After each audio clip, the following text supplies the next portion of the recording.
김상준 집사입니다. 요한계시록 19장 2일 후에 내가 들으니 하늘에 허다한 무리의 큰 음성 같은 것이 있어 이르되 할렐루야, 구원과 영광과 능력이 우리 하나님께 있도다. 그의 심판은 참되고 의로운지라 음행으로 땅을 더럽게 한 큰 음녀를 심판하사 자기 종들의 피를 그 음녀의 손에 갚으셨도다 하고, 두 번째로 할렐루야 하니 그 연기가 세세토록 올라가더라. 또 24장로와 네 생물이 엎드려 보좌에 앉으신 하나님께 경배하여 이르되 아멘 할렐루야 하니, 보좌에서 음성이 나서 이르시되 하나님의 종들 곧 그를 경외하는 너희들아, 작은 자나 큰 자나 다 우리 하나님께 찬송하라 하더라. 또 내가 들으니 허다한 무리의 음성과도 같고 많은 물소리와도 같고 큰 우레소리와도 같은 소리로 이르되 할렐루야, 주 우리 하나님 곧 전능하신 이가 통치하시도다. 우리가 즐거워하고 크게 기뻐하며 그에게 영광을 돌리세.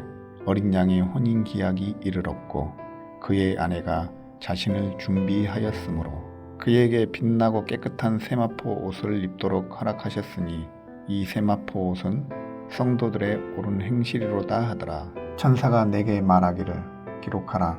어린 양의 혼인잔치에 청함을 받은 자들은 복이 있도다 하고, 또 내게 말하되 이것은 하나님의 참되신 말씀이라 하기로 내가 그 발 앞에 엎드려 경배하려 하니, 그가 나에게 말하기를 나는 너와 및 예수의 증언을 받은 내 형제들과 같이 된 종이니 삼가 그리하지 말고 오직 하나님께 경배하라. 예수의 증언은 예언의 영이라 하더라. 또 내가 하늘이 열린 것을 보니 보라, 백마와 그것을 탄 자가 있으니 그 이름은 충신과 진실이라. 그가 공의로 심판하며 싸우더라.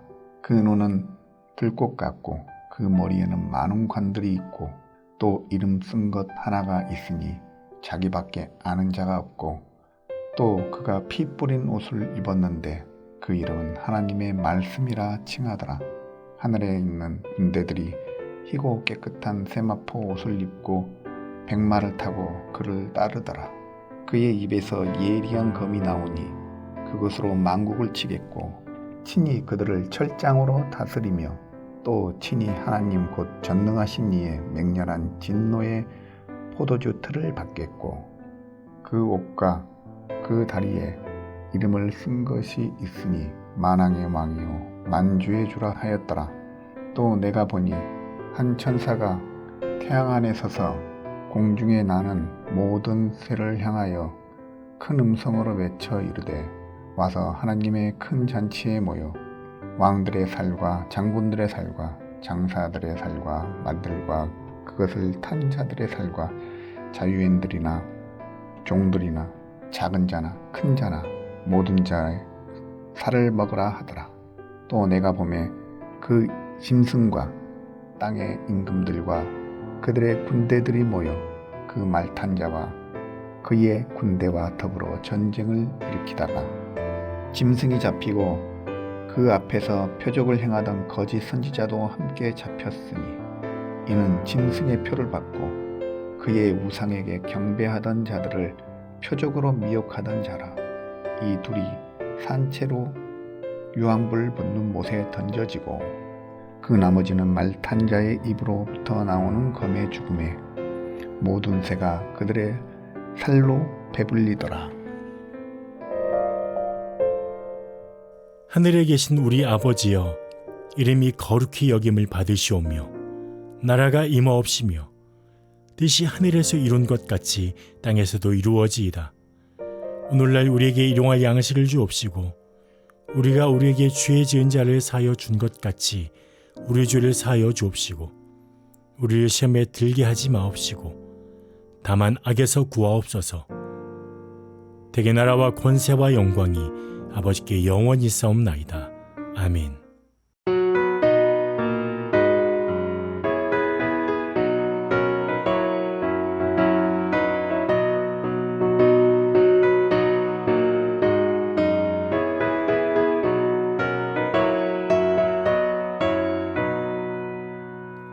죄에서 자유를 얻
오늘 함께 나눌 하나님의 말씀은 출애굽기 12장 21절에서 36절입니다. 제가 21절에서 28절까지 봉독하겠습니다. 모세가 이스라엘 모든 장로를 불러서 그들에게 이르되 너희는 나가서 너희의 가족대로 어린 양을 택하여 유월절 양으로 잡고 우슬초 묶음을 가져다가 그릇에 담은 피에 적셔서 그 피를 문 임방과 좌우 설주에 뿌리고 아침까지 한 사람도 자기 집 문 밖에 나가지 말라. 여호와께서 애굽 사람에게 재앙을 내리려고 지나가실 때에 문 임방과 좌우 문설주의 피를 보시면 여호와께서 그 문을 넘으시고 멸하는 자에게 너희 집에 들어가서 너희를 치지 못하게 하실 것임이니라. 너희는 이 일을 규례로 삼아 너희와 너희 자손이 영원히 지킬 것이니 너희는 여호와께서 허락하신 대로 너희에게 주시는 땅에 이를 때에 이 예식을 지킬 것이라. 이후에 너희의 자녀가 묻기를 이 예식이 무슨 뜻이냐 하거든 너희는 이르기를 이는 여호와의 유월절 제사라. 여호와께서 애굽 사람에게 재앙을 내리실 때에 애굽에 있는 이스라엘 자손의 집을 넘으사 우리의 집을 구원하셨느니라 하라 하매 백성이 머리 숙여 경배하니라. 이스라엘 자손이 물러가서 그대로 행하되 여호와께서 모세와 아론에게 명령하신 대로 행하니라. 아멘. 오늘도 성도님들의 삶 가운데 하나님의 은혜가 풍성하시기를 예수님의 이름으로 축복합니다. 오늘 출애굽기 12장은 유월절 규례의 실행과 하나님의 구원, 애굽에 임한 10번째 재앙에 대해서 말씀하고 있습니다. 21절에 보니까 모세는 자신과 아론에게 하나님 말씀하신 대로 이스라엘 장로들 대표해서 백성들에게 이 규례에 대해서 전합니다. 가족대로 어린 양을 잡고 우슬초로 어린 양의 피를 적셔서 문의 위쪽의 임방과 좌우 설주에 뿌려라. 그러면 여호와의 사자가, 죽음의 사자가 장자를 치러 갈 때에 그 피에 발라진 문을 보면 치지 못하게 하시고 넘어가게, 유월하게 하시겠다라고 말씀하죠. 그러면서 한 사람도 집 밖에 나가지 말라고 합니다. 이 명령을 들은 이스라엘 백성들은 28절에 그대로 순종함으로 행했다라고 말씀합니다. 이스라엘은 이렇게 그대로 순종했습니다. 그 밤에 여호와의 사자가 애굽왕 바로의 장자로부터 옥에 갇힌 자의 장자, 가축의 첫째 난 것까지 해서 애굽의 모든 처음 난 것들을 치셨습니다. 그 죽음의 슬픔이 온 애굽 땅에 가득했고 애굽은 슬픔으로 부르짖었습니다. 그러자 그토록 완고했던 바로가 모세를 불러 나를 떠나가서 여호와를 섬기라라고 말하죠. 그리고 나를 위해서 여호와 하나님께 기도해달라고 축복해달라고 요청합니다. 그리고 양과 소도 가지고 나가라라고 하죠. 애굽의 백성들은 33절에서 이스라엘 백성들이 빨리 떠나가라고, 그래서 이스라엘 백성들은 34절에 발교되지 못한 떡반죽 그릇을 옷에 싸서 어깨에 메고 애굽 사람들에게 요청해서 받은 은금 폐물, 의복을 가지고 그 땅을 출발합니다. 36절에 하나님께서는 이 모든 것들이 하나님의 은혜로 말미암아 이루어진, 하나님께서 은혜를 입혀주셨기 때문에 이루어진 일이라고 말씀합니다. 오늘 하나님께서는 이 10번째 재앙, 특별히 이 10가지의 재앙을 통하여서 하나님이 누구신지에 대해서 말씀해주고 계십니다. 하나님께서는 온 이스라엘과 애굽과 바로와 그 주변의 나라들에게 하나님이 어떤 분이신지 분명하게 알려주셨습니다. 출애굽기 5장 2절에 보니까 바로가 이스라엘을 보내지 않은 이유에 대해서 여호와를 알지 못하기 때문이라고 했는데 10가지 재앙을 통하여 그 여호와를 알게 하시겠다라고 약속하셨습니다. 그 언약이 성취됐습니다. 이 사건을 통하여서 이스라엘과 온 애굽과 바로는 하나님만이 전능하신 분임을, 하나님만이 진정한 하나님이시며 왕되심을 알게 됐습니다. 하나님보다 더 높은 분은 없다. 바로가 하나님 앞에 꿇어 엎드리는 모습을 이스라엘 백성들은 보았고 주변에 있는 나라들은 들었습니다. 하나님은 이걸 통하여서 너희들을 애굽에서 구원한 하나님, 나 여호와가 누구인지 너희들을 봐라.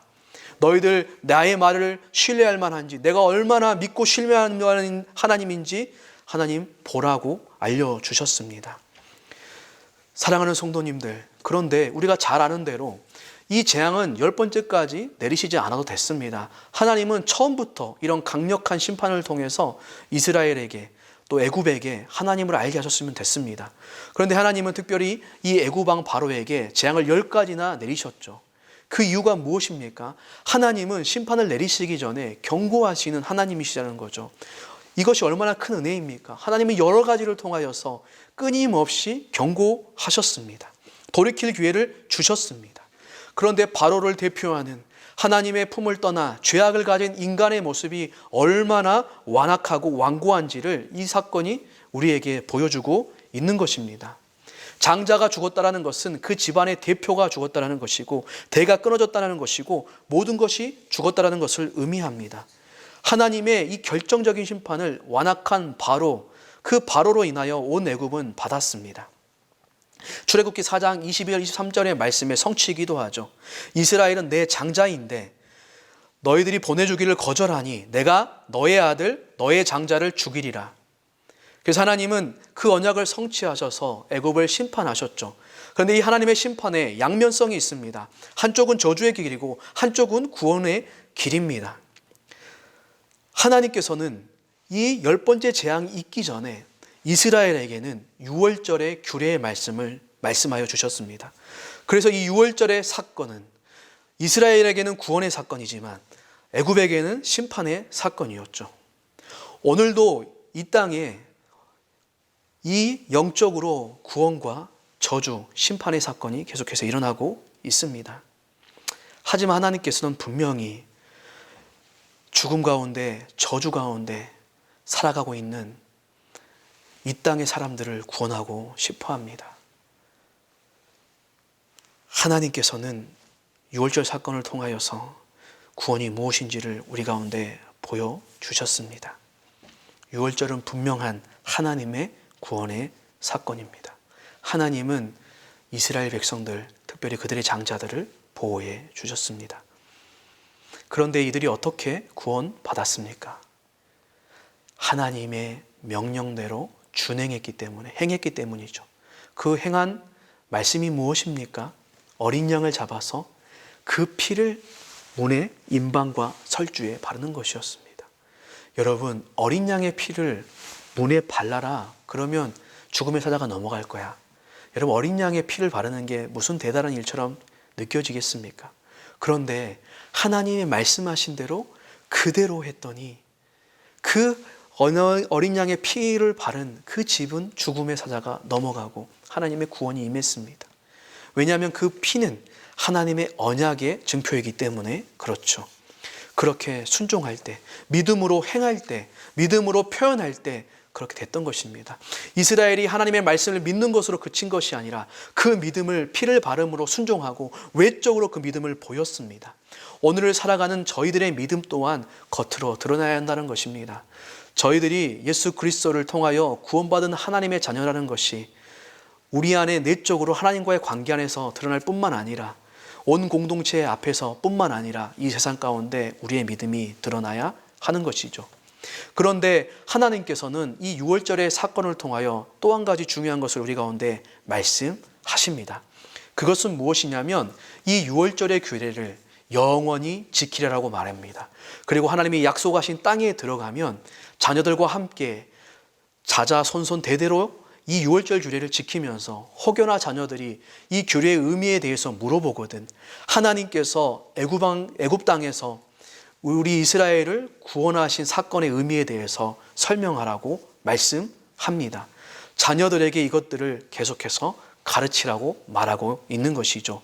또한 이 유월절 규례를 보면 어린 양을 잡을 때 21절에 보니까 가족대로 잡아라. 3절에도 각 가족대로 그 식구를 위하여 잡아라 라고 말하고 특별히 어린 양의 피를 적신 그 집 문 밖에 아무도 나가지 말라라고 말합니다. 이것을 통하여서 하나님의 유월절을 통한 이 구원은 한 개인에게 적용되는 것을 넘어서 그 집을, 가족 전체를 구원하시기를 원한다는 것을 알 수가 있습니다. 하나님께서는 각 사람에게 이 어린 양의 피를 바르라라고 신체 일부에 바르라라고 말하지 않고 그 집에 바르라고 말하고 집 안에 머물라라고 말했습니다. 집 전체를 구원하기를 원하시는 하나님의 의도를 발견할 수가 있습니다. 신약으로 왔을 때 사도행전 16장 31절에도 바울이 그 간수에게 주 예수를 믿으라 그리하면 너와 내 집이 구원을 받으리라 말했습니다. 하나님의 구원의 계획과 마음은 가족에 있음을 우리 보여주고 있죠. 그런데 이 가족은 누구인가? 구약에는 분명히 그 이스라엘 백성의 공동체, 그 각 가정, 하지만 그 가정의 숫자에도 혹시나 숫자가 적으면 이웃과 함께 그 어린 양을 나눠 먹고 그 집안에 머물라고 했죠. 신약에서는 이것이 영적인 공동체로, 영적인 가족으로 더 확장되길, 발전되기를 의미를 우리 가운데 가르쳐 주셨습니다. 예수님께서는 누구든지 하늘에 계신 내 아버지의 뜻대로 하는 자가 내 형제요 자매요 어머니니라 마태복음 12장 50절에서 말씀하셨습니다. 혈연한 공동체를 넘어 영적인 가족 공동체를 원하시는 것이죠. 아무튼 하나님께서는 이 출애굽을 통하여서 이스라엘의 장자, 이스라엘 전체를 구원하실 뿐만 아니라 가족 단위로 가족 전체를 구원하기를 원하셨습니다. 가정 안에 구원의 역사가 임하기를 원하셨습니다. 오늘 신약에서도 주 예수를 믿으라 그러면 너뿐만 아니라 내 집이 구원을 받을 것이라 말씀하셨습니다. 하나님께서는 가족 구원을 원하십니다. 사랑하는 성도님들, 혹시나 우리 가정 안에 아직 예수 그리스도를 믿지 않는 구원의 은혜가 필요한 분들이 있다면 이 말씀을 붙들고 기도하시기를 바랍니다. 하나님께서 우리를 가족으로 묶으신 뜻이 있습니다. 또한 하나님께서는 이 복음을, 이 구원의 사건을 영원히 기억하면서 자녀들에게 계속해서 가르치고 전하라고 했습니다. 이것이 우리의 것으로 끝나는 것이 아니라 오늘 우리의 자녀들에게도 가르쳐줘야 한다는 것입니다.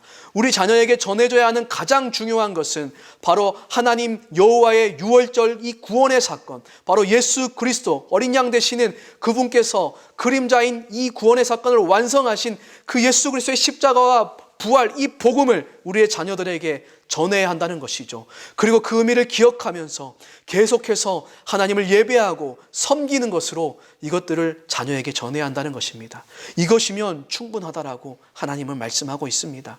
사랑하는 부모님들을 위해서 우리가 전해줄 수 있는 가장 큰 효도가 무엇입니까? 바로 이 예수 그리스도, 구원의 어린 양 되시는 예수님을 전하고 믿게 하는 것입니다. 오늘 우리뿐만 아니라 이 유월절 어린 양의 구원의 사건이 가족 전체에 임하고 자자손손 영원토록 자손 대대로 전해지길 원하여서 우리의 자녀 손손들이 구원받기를 원하시는 이 하나님의 이 구원의 메시지가 오늘 우리의 가정과 우리의 자녀들에게 계속해서 전수되어지기를 원하고 그 구원의 역사가 가득하기를 원합니다. 그러기 위하여서는 우리가 늘 이 예수 그리스도의 십자가를 바라보며 그 어린 양 되시는 예수님을 바라보며 그 구원의 은혜를 우리에게 자격 없는 우리에게 주신 그 구원을 입혀주신 그 하나님의 은혜를 기억해야 합니다. 그 구원의 은혜가 우리의 삶을 사로잡을 때 우리가 그 구원의 감격과 그 은혜를 힘입어서 기도하고 전하며 또한 이 땅 가운데 구원받은 거룩한 백성으로서 살아갈 수 있게 되는 것입니다. 이스라엘 백성들은 1월 10일 날 어린 양을 준비해서 14일 날 잡았습니다. 그 중간의 시간 동안 이 어린 양을 바라보며 하나님이 명하신 규례를 기억했습니다. 우리는 오늘도 이 한날 우리의 구원의 어린 양 되시고 우리의 모든 구원을 성취하시고 그것을 우리 가운데 은혜로 주신 그 십자가 그 예수 그리스도를 바라보며 그 주님과 함께 동행하는 저희들 될 수 있기를 예수님의 이름으로 축복합니다. 기도하겠습니다. 하나님 아버지, 유월절의 구원의 사건을 통해 하나님의 어린 양 예수 그리스도를 통해 베푸신 구원의 은혜를 항상 기억하는 우리들 되게 하시고 매 순간 주 예수를 바라보며 이 땅에서 거룩한 성도로 살아가게 하옵소서. 우리 자녀들과 다음 세대에게 구원의 도를 가르쳐 지키게 하시고 우리 모든 성도님들의 가정마다 가족 구원의 은혜를 베풀어 주옵소서. 오늘도 온전히 예수 그리스도를 바라보며 그분과 동행하며 승리하는 한 날 될 수 있도록 어린 양 되신 예수님의 이름으로 기도합니다. 아멘.